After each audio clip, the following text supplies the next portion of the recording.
आपण आज अतिरिक्त बजेट रे विशेषकर माननीय मुख्यमंत्री को धन्यवाद देवी जे से जो बजेट आगत कर 12,156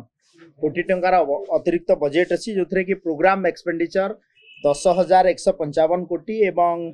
आपनकर एडमिनिस्ट्रेटिव एक्सपेंडिचर 1,685 कोटी एवं विशेषकर ये बजेट रे भित्तिभूमिर विकास एवं वेलफेयर स्कीम उपरे गुरुत्व दिया जाए।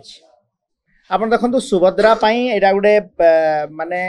मु कहबी एटा गोटे फ्लैगशिप प्रोग्राम ऑफ मोहन सरकार। आज पर्यंत कोनोसी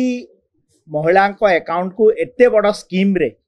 एभलिया डीबीटी माध्यम रे फंड ट्रांसफर हो नथिला एवं आज पर्यंत आमे सक्सेसफुली 3टा फेज रे 80 लाख महिला पाखकू आमे जहा कमिटमेंट करथिलु आमे फर्स्ट वर्ष को जो 2 थर 5-5 हजार करी 10,000 एवं वर्ष तांको 50,000 टंका देबा पई ताको आमे 80 लाख महिला को दे सारिछु एवं आउ 20 लाख महिला को मते टार्गेट देबार अछि एवं एथिरे बजेट रे मध्य प्रावधान अछि पाखा पाखी आमर 1200 कोटी टंकार आमर बजेट रे प्रावधान अछि। हेल्थ सेक्टर रे एथर गोटे माइल खुंट निश्चित भाव रे हेबो।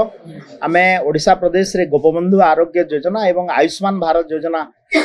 रे आमे गत थर 3,500 कोटी टंकार बजेट रखिथिलु एवं एथर गोपबंधु आरोग्य योजना रे एडिशनल 644 कोटी टंका एवं नेशनल हेल्थ मिशन रे आमर जो स्टेट शेयर रे 1,056 कोटी टंका रखिछु। तो निश्चित भाव रे आगामी दिन रे स्वास्थ्य सेवा क्षेत्र रे भित्तिभूमिर विकास एवं लोकन को उत्तम स्वास्थ्य पहुंचेबा एटा होची मोहन सरकार माननीय मुख्यमंत्री मोहन चरण माझींकर प्रतिबद्धता।